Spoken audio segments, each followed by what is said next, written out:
There were no cues in Iowa. During the second year of my graduate school program, I found myself in the most exciting course of my collegiate career, behavioral pharmacology. We talked about all the drugs and how they affect our brain's neurotransmitters, the therapeutic and lethal doses of the various drugs, and where to score some good shit. It was a drug joke. Maybe the coolest thing I learned about was how to talk about drugs using a behavioral model. The other possible models to choose from were the religious model or the disease model, and after a brief inspection, neither of those seemed to hold water. I've already discussed the futility of saying the drug-seeking types have a disease, and if you still want to believe the dude who is high on meth is demon-possessed, well, my apologies, but I'm not sure this book can help you with anything. Have you ever known anyone that was hooked on drugs, and then they went to a treatment center, gotten clean, only to come back home and immediately go back to the drug of their choice? Yeah, it happens to everyone. On the streets, this is called relapse. It's also called relapse in the lab. This specific form of relapse is known as context renewal. I will save you the long, detailed description of context renewal because by now you're a behavior expert anyway. You already know about learning histories and cues, and if I tell you I do drugs in my neighborhood for years, then go to a treatment center where I'm surrounded by all new stuff that gets conditioned as cues for all kinds of behaviors except drug seeking, using, we assume I will get better, and I do.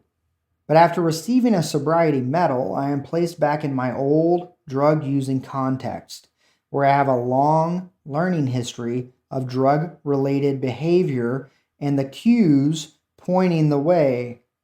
What do you think will happen? Correct. I will relapse. As I said, this happens to everyone, not because of demons, not due to genes or weak wills, but because of a learning history of drug chains. My professor told us if we ever found ourselves in a place where we want to stop using drugs, move to Iowa. This worked, actually, for my childhood friend, except he moved to Indiana. This worked for me. I moved in with Lauren and the girls. I have a childhood friend who has one of the purest hearts of any person I have met on this planet. At some point, he started using methamphetamines, and because this drug was illegal, he had to do some shady shit, and he got caught. He also didn't have any of that good doer-like stuff going on at this point in his life.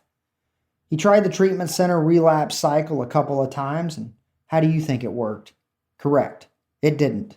Relapse, relapse, relapse. Not because of demons, not due to genes or a weak will. It's more simple. He had a learning history with chains of drug seeking and using behavior. And so, he moved to Indiana. There he copied the chains of doers. He created new chains, cooking, exercise, and work. He's doing well. I guess my professor's advice was sound.